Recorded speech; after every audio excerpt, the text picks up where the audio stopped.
परिस्थितियाँ जैसे अनुकूल जो नहीं होती तो चेतना का बहाव कॉन्टिन्यूस रहता है उस तरह। जैसे सब कुछ नॉर्मल है तो ठीक है, तो ये कैसे धीरे धीरे कंट्रोल हो सकता है? मतलब जैसे हम नहीं भी चाहते कि हमारा माइंड उधर भागे, लेकिन ऑटोमेटिकली भागता ही रहता है पूरे टाइम, काम भी कर रहे हैं तो भी।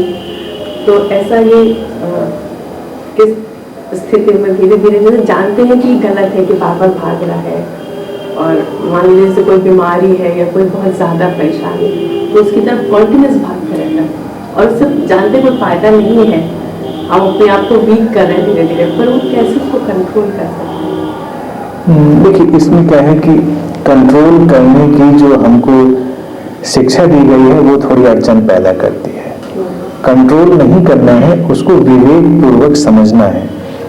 परिस्थितियां कई तल पर होती हैं, वो मल्टी लेयर्ड होती है। कोई भी सिचुएशन देखिए क्या होती है कि एक एक्चुअल सिचुएशन होती है, वास्तविक परिस्थिति, और एक प्रोजेक्टेड सिचुएशन होती है, हमारे मन के द्वारा प्रक्षेपित सिचुएशन। इन दोनों के संघर्ष में हम बहुत परेशान होते हैं।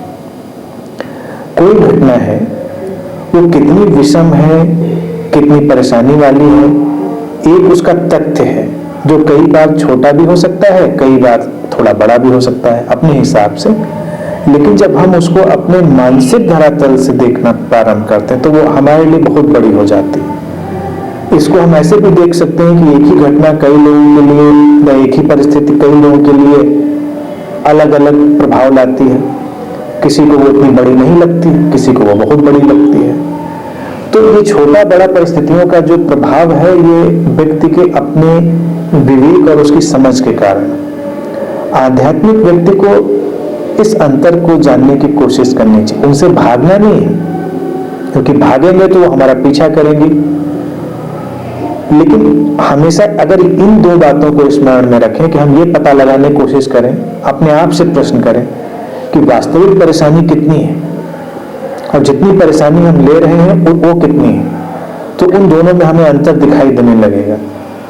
वास्तविक परेशानी का समाधान ढूंढा जा सकता है, और जो हमारे मन से परेशानी पैदा हुई उसका कोई समाधान ढूंढा नहीं जा सकता। कष्ट है, मान लीजिए आप शरीर में बीमारी है, तो कहने का अर्थ ये नहीं कि तुम बीमारी से भाग सकते हो या उसका इलाज नहीं कराओगे, तुम उसका इलाज भी करोगे, उसका ध्यान भी दोगे, लेकिन जितना जरूरी है उतना सारा काम तुम करोगे और उससे अलग भी बने रहोगे। उसको लेकर तुम बहुत शोरगुल भी मचा सकते हो, चुपचाप अपना काम भी कर सकते हो। ये परेशानियों का शोरगुल ये मानसिक है, और जो लोग जितना ज्यादा अपनी परेशानियों को मानसिक ढांचे से बढ़ा लेते हैं उतना ही कम समाधान भी ढूंढ पाते हैं। उनको उसका हल भी फिर उतना कम मिलता है, क्योंकि वो देख नहीं पाते। कई बार समाधान जल्दी हो सकता है, लेकिन हम इतने विचलित हो चुके होते हैं कि परिस्थिति को ठीक से देख ही नहीं रहे। हो सकता है समाधान कहीं आस पास ही हो, लेकिन हम इतने दुख में घिर गए हैं, मानसिक दुख में, कि उसे देख ही नहीं पाते। तो ये सबका अपना अपना ढंग है। साधना का अर्थ ऐसा कभी भी नहीं है कि जीवन में कोई संकट या परेशानी नहीं होगी। अब जैसे जीसस की अभी बात हम कर रहे थे, तो अगर आप देखें तो संकट ही संकट है। पैदा होने से लेकर जीवन के आगे जितने भी पड़ाव चल रहे हैं, अनेकों संकट है, लेकिन उनका सामना व्यक्ति कैसे कर रहा है, किस अंतर्दृष्टि से कर रहा है, किस विवेक से कर रहा है। अब अगर कल्पना करो जीसस को सलीब पे लटकाया गया होगा, तो ऐसा नहीं कि उनको दर्द नहीं हुआ होगा, और ऐसा भी नहीं कि वो चीखे नहीं होंगे। हो सकता है दर्द हमसे ज्यादा उनको हुआ हो, क्योंकि जो व्यक्ति इतना संवेदनशील हो गया है उसका शरीर भी इतना संवेदनशील हो गया है। हो सकता है उनको पीड़ा हमसे भी ज्यादा हुई हो, लेकिन वो उस पीड़ा के वास्तविक तथ्य से आगे निकलकर अपना काम कर सकते हैं। हम छोटी सी पीड़ा में ही इतना ज्यादा उलझ सकते हैं कि सारे रास्ते बंद हो सकते हैं। अगर इस तथ्य में भी देखो, उदाहरण इस बात में ये फिट बैठता है कि इस तथ्य में भी यकीन करें कि वो सलीब से बचा लिए गए होंगे, तो ये तभी संभव है कि जब बड़े धैर्य से उस पर काम किया गया हो बिना शोरगुल मचाए, बहुत ही विवेक से, तो सारी परिस्थितियों में कोई रास्ता खोजा जा सकता है कि अभी हम क्या कर सकते हैं। तो इस अंतर के साथ हमेशा चलना चाहिए, फिर समाधान भी मिलता है, फिर हमारी जो दैवीय सहायता की परिस्थितियां हैं वो भी हमें उपलब्ध होती हैं। सहायता कई बार आती है और हम ले नहीं पाते क्योंकि हम इतने विचलित होते हैं उस समय, सहायता ले भी नहीं पाते। तो थोड़ा सा रिलैक्स होना, कष्ट की स्थिति को अपनी जगह बने रहने देना और उसके लिए समाधान के लिए अपना काम करना, उसका मेंटल इंटरप्रिटेशन ना करना। इसको लर्न करने की जरूरत, सीखने की जरूरत है, क्योंकि हमारी कंडीशनिंग में यह है नहीं। मेंटल इंटरप्रिटेशन हर चीज की बुराई की जड़ है। अब जैसे कोई मान लीजिए आपका पति है, पत्नी है, बच्चे हैं, छोटी सी घटना दी, घर से बाहर गया,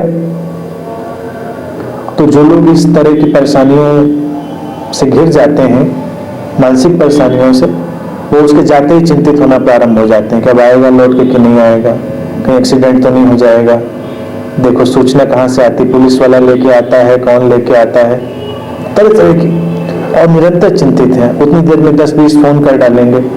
कई बार बच्चे बाहर पढ़ने जाते हैं, माँ बाप उनको त्रस्त कर देते हैं सुबह से शाम तक।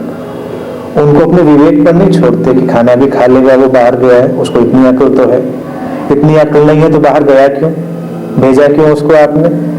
लेकिन आप सुबह फोन करेंगे, नाश्ता किया नहीं किया, दवा खा लेना, खाना खा लेना, पढ़ाई कर लेना, अब गणित पढ़ने का टाइम हो गया है, अब तुमको हिस्ट्री पढ़ने का टाइम हो गया है, 10 बज गया, सो जाना, बाहर घूमने मत जाना, ठंडा ज्यादा है, कपड़े पहन लेना। उसको अपने विवेक से चलने दीजिए, क्योंकि जो वहां है वो अपनी परिस्थिति को वहां पर देख रहा है, उसको पता है कि वो क्या करेगा, और आप चिंतित हैं। और कई बार बच्चे भी बड़े चालाक हो जाते हैं। अब आप अपने बच्चों से पूछिएगा, आप इधर कहते रहते हैं, वो हाँ हाँ कहते रहते हैं और करते कुछ भी नहीं। अब क्या करें, कब तक करेंगे आपका कहा हुआ। आप इधर फोन मिलाते जाते हैं तो कहते हाँ कर लिया कर लिया, आप भी खुश, उनका भी काम हो गया।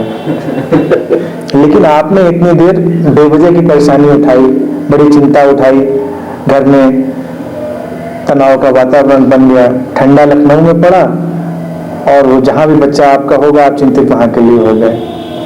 जब वो घर से जा रहा हो उसको कपड़े दे दीजिए, सामान दे दीजिए, सब उसको जो भी दे दीजिए, समझा दीजिए, वो बात खत्म हो गई। कहते हैं कि सलाह, जब कोई गेट के बाहर निकल जाता है घर के, तो सब सलाहें बेकार है। जब तक वो आपके सामने है तब तक सलाह की उपयोगिता है, जब वो गेट के बाहर गया सब सलाहें बेकार। सामने भी उपयोगिता नहीं है। अब कई बार सामने भी नहीं है, कई बार सामने भी नहीं होती है, तो बाहर तो वैसे भी नहीं होती। तो अब ये एक्चुअल फैक्ट और मेंटल इंटरप्रिटेशन का डिफरेंस है। इसको हम अगर साध लेते हैं तो काम चलता रहता है, फिर कोई परेशानी नहीं है। हम भी कह रहे हैं कि ये जो उड़ाया है मैंने उड़ाया है। तो इसमें इसलिए कोई संघर्ष नहीं हुआ, इन्होंने कहा और हमने और लिया।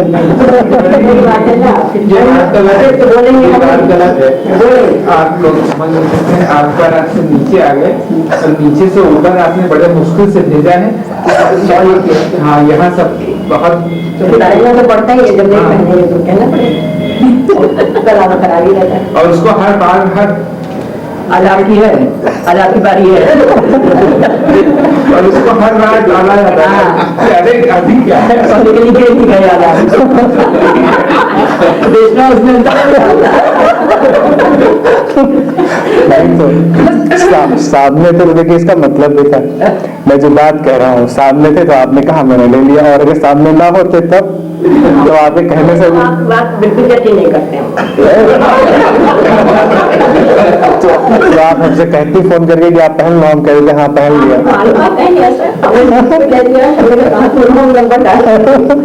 खुश करने की।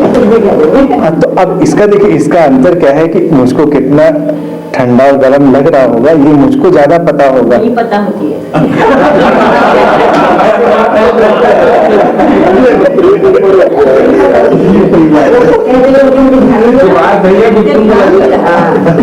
माँ बाप ज्यादा जानते हैं बच्चों को चीज पसंद लग रही है, मुझे नहीं लग रही। क्योंकि इस समय कौन जाए कौन पहले कौन जाएगा। जब आज पता लगा कि कपड़ों की प्रॉब्लम रहती है, हमने कभी अब तक काशी के रखते जमीन के रखते हैं, हम भी सारे कपड़े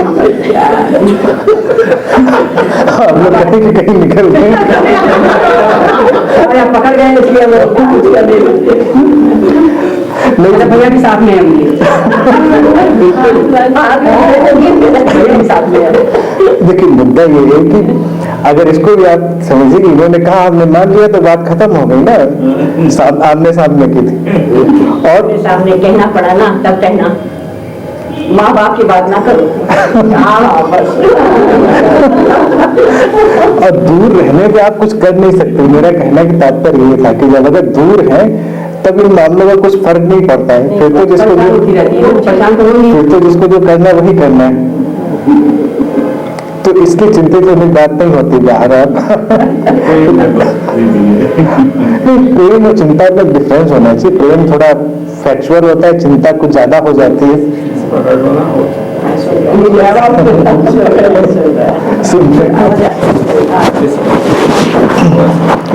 ठीक। तो प्रेम को चिंता में कन्वर्ट करने में देर नहीं लगती ना, तो प्रेम तक तो बात समझी रहेगी। जब चिंता में कन्वर्ट हो जाएगी चलिए तब ठीक है। इन्हीं के प्रश्न को मैं थोड़ा बताता हूँ।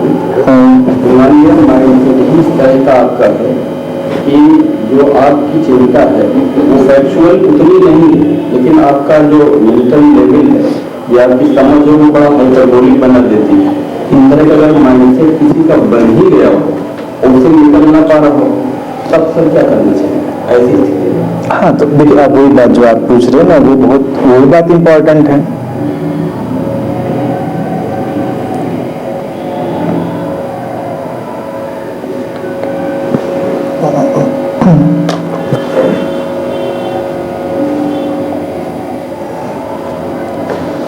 उसमें देखिए क्या है कि इसी की मैं बात कर रहा हूँ कि जरूरी नहीं कि हर जो इस तरह की बात करने वाला व्यक्ति है वो स्वस्थ ही। जो आपने बात कही ना बहुत इम्पोर्टेंट है। कई बार ये बीमारी का रूप भी ले सकती है, और जब उसने बीमारी का रूप ले लिया है तो उसके प्रति बहुत सावधान रहने की जरूरत होगी, बहुत सतर्क रहने। और फिर उसका एक ढंग होगा, उसका पूरा उसको टैकल करने का एक पूरा क्लिनिकल ढंग होगा, पूरा स्पिरिचुअल ढंग होगा। उसको ऐसे हम बातों से हल नहीं कर सकते। अगर वो इतना हाइपर हो गया है और उसने किसी किस्म के फोबिया या किसी किस्म के कंपल्सन या किसी किस्म के ऑब्सेशन या किसी डिसाइडर को पकड़ लिया है, तो उसका पूरा प्रॉपर क्लिनिकल ढंग से ही हम उसको टैकल कर पाएंगे। और स्पिरिचुअल भी अगर हम कर पाएंगे तो पूरा उसका सिस्टमेटिक ढंग से हल कर, वो बातों से हल नहीं होगा। और ये जो बात है, इसीलिए इस पर मनन तो करते रहना चाहिए। बात थोड़ी इधर से गियर अलग लग गया था, क्योंकि बॉर्डर लाइन थिन है। बॉर्डर लाइन थिन है कि आपके कंसर्न, आपके प्रेम और आपकी चिंता, इनकी बॉर्डर लाइन कभी भी क्रॉस हो सकती है। लेकिन अगर कोई सजग है तो, अब जैसे अगर आपकी बात है तो आपने कहा तो आपके मन में कोई इसको लेके बहुत परेशानी या चिंता नहीं है या कोई विचलन नहीं है, आप आराम से अपनी बात कह रहे हैं। आप परेशान, आप हो सकता है 100 बार भी अपनी बात कहें, ऐसा भी हो सकता है कोई 100 बार भी अपनी बात कहे, लेकिन परेशान बिल्कुल भी नहीं, क्योंकि उसको पता है ये काम ऐसे ही होना है, तो 100 बार अपनी बात कह दे रहा है। और कोई हो सकता है 10 बार भी अपनी बात कहे, और 10 बार में वो इतना ज्यादा परेशान हो सकता है, उसका इतना ब्लड प्रेशर ऊपर जा सकता है, तो वो क्लिनिकल हो गया, वो डिसाइडर में आ गया है। तो इस अंतर को पता लगाने की जरूरत हमेशा रखनी पड़ेगी और बड़ा ही अवेयर होकर इसको देखना पड़ेगा। बॉर्डर लाइन हमेशा थिन होती है, इसीलिए घरों में रहते रहते लोग डिसऑर्डर से ग्रस्त हो जाते हैं और समाज में उनके पता भी नहीं चलता। आज से पहले अब तो थोड़ा समाज में बातें आ गई हैं, लोग अपने साइकोलॉजिकल डिसऑर्डर का ट्रीटमेंट भी ले लेते हैं। नहीं तो लोग पूरे डिसऑर्डर में होके घरों में रहते रहते थे, जीवन पूरा बिता देते थे और कोई समझ भी नहीं पाता था कि ये सामान्य स्थिति है या डिसऑर्डर की स्थिति है। और वैसे लोगों को हल देना भी बड़ा मुश्किल है, आप उनको हल दे ही नहीं सकते, क्योंकि उनके लिए हर चीज़ बहुत मैग्नीफाई हो गई, हर चीज़ उनके लिए बहुत बड़ी हो गई। तो इसका अंतर पता लगाने की जरूरत हमेशा देखनी आपको पड़ेगी कि कहीं हमने आवश्यकता ज़्यादा मैग्नीफाई तो नहीं कर दिया, और कहीं कोई चीज़ सचमुच में बहुत ज़्यादा मैग्नीफाई होती चली जा रही है, तो उसको प्रेम के दायरे से हमको निकाल कर देखना पड़ेगा। साधना में भी, स्पिरिचुअलिटी में भी हो जाता है। अगर आध्यात्मिक जगत का भी आप सर्वे करें तो उसमें 80% तो डिसाइडर के लोग मिल ही जाएंगे, कि 80% ऐसे लोग हैं जिनको कोई ना कोई डिसाइडर पकड़ गया है और वो साधना में लगे हुए, यानी किसी चीज से बचने के लिए कहीं भाग चुके हैं। तो घरों में भी कई बार हमें सुविधा होती है तो उसमें ही उनको छुपा लेते हैं। जैसे आप डांटते हैं किसी को, कभी कभी किसी बात पर डांटना हेल्दी हो सकता है, स्वस्थ हो सकता है। माँ बाप बच्चे जैसे कोई भी उदाहरण आप ले सकते हैं, कभी कभी कोई भी किसी को डांट सकता है, लेकिन इसी बात की आड़ में कभी कभी मेंटल डिसऑर्डर भी छुप सकता है कि वो डांटा ही चला जा रहा है, वो हमेशा किसी को बस सताए ही चला जा रहा है, और उसका अंतर पता लगते लगता है। कई बार आराम से लोग नहीं लगा पाते, उनको लगता है कि और उसको लगता है हम सुधारने के लिए डांट रहे हैं हर छोटी बात पे। तो अगर दिन में ये बहुत रिपीटेटिव पैटर्न बन जाए, बहुत ज्यादा रिपीटेशन होने लगे, तो वो फिर मेंटल डिसऑर्डर में आ जाएगा, क्योंकि कई बार तो कुछ स्वीकार की बात भी आ जाएगी, कई बार आप प्लेफुल भी होंगे, कई बार आप डांट भी सकते हैं। लेकिन अगर आप बिल्कुल हाइपर ही हैं, मैंने ऐसे भी घर देखे हैं जहां पर कभी कभी सिर्फ फादर है, माओ का भी ऐसा होता है, माएँ थोड़ी माइल्ड होती हैं तो उनका ज्यादा उतना नहीं दिख पाता, इतना आतंक बढ़ जाता है कि वो घर के अंदर घुस रहे हैं और आतंक उनका हावी हो गया। तो किसी के इस प्रकार से अगर आतंक पैदा हो रहा है तो इसका मतलब कोई डिसाइडर पकड़ गया है। गलतियां भी हम लोग कर सकते हैं, तो गलती में कई बार आप समझा सकते हैं, कई बार डांट सकते हैं, कई बार आप अनदेखा कर सकते हैं, कई बार आप टैकल करने के 20 ढंग हैं। तो जो टैकल करने वाला व्यक्ति है वो उसको कई ढंग से टैकल कर रहा होगा, लेकिन कोई एक ही ढंग से अगर बार बार वही चीज कर रहा है तो डिसाइडर में आ जाएगा। ये बहुत इंपॉर्टेंट बात है, इसका पता लगाना, और ये ग्रोइंग फिनोमेना है। हमको घर परिवारों में इसके लिए चूंकि कोई अवेयरनेस, कोई ट्रेनिंग नहीं है, तो हम पता नहीं लगा पाते कि कब कहाँ साइकोलॉजिकल डिसऑर्डर पैदा हो गया है। और अध्यात्म भी हम लोगों का जो ये जगत है ये भी बड़ा इसीलिए मायावी है। कोई डिसऑर्डर से ग्रस्त हो तो लोग तुरंत कहेंगे चलो सत्संग करवाओ, उनको भजन कीर्तन करवाओ। कोई व्यक्ति मानसिक रूप से परेशान होकर सत्संग में जाया करो, तो बहुत सारे सत्संग और सत्संगियों को देखो तो वो बिल्कुल ऐसे ही है, जहाँ केवल साइकोलॉजिकल डिसऑर्डर के लोग इकट्ठे। हमारे एक आते थे सज्जन, उनको बड़ा डिसऑर्डर था, बाद में पता चला वो गुरु भी बन गए और सत्संग भी चलाते हैं, बहुत लोग उनके पास आते हैं, बैठते हैं। उनसे ही मैंने सीखा था कि पीने की भी मुद्रा होती है। वो अक्सर मेरे पास आते थे और एक खास मुद्रा में बैठते थे, जैसे कोई चीज पी रहे हो तो ऐसे करके। कई दिन मेरी समझ में नहीं आया कि भैया ऐसे करके क्यों बैठते हैं, और फिर वो कई एंगल की डिग्री पे वो नाचते थे, उछल के, कभी इस एंगल पे, कभी उस एंगल पे। एक बार मैंने पूछा कि भाई ये क्या है, बोले मैं सुनता नहीं हूँ आपको, गुरुओं को सुनना नहीं चाहिए, गुरुओं को पीना चाहिए। बाकायदा उन्होंने कुछ दिन पिया, फिर पिलाने लगे।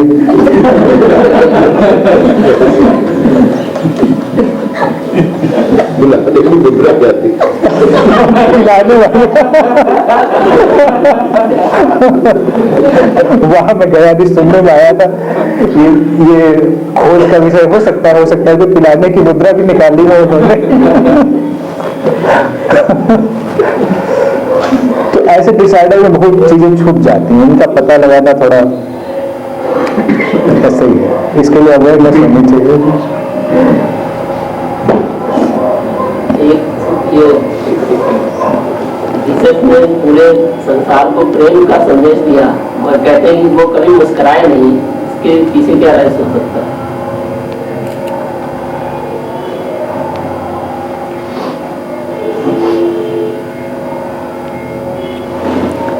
मुस्कुराने में बड़ा खतरा है। प्रेम का संदेश थोड़ा गंभीर रहकर देना पड़ता है, और सदगुरु इसलिए मुस्कुराने से बचते हैं, मुस्कुराने की झंझट में पड़े नहीं।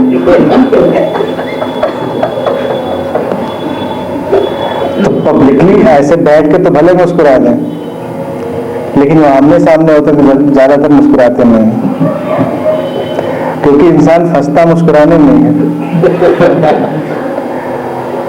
तो और सदगुरु लोग इस बात को बहुत अच्छे से जानते हैं, तो वो थोड़ा सा सतर्क रह के संदेश, और जब प्रेम का संदेश ही दे रहे हो तब तो बड़ा संभल के चलना पड़ता है कि इस प्रेम का लोग कहाँ तक उपयोग करेंगे और प्रेम को ले जाके कहाँ छोड़ेंगे या इसको क्या बना डालेंगे। तो सदगुरु लोग इसलिए अकेले मुस्कुराते हैं।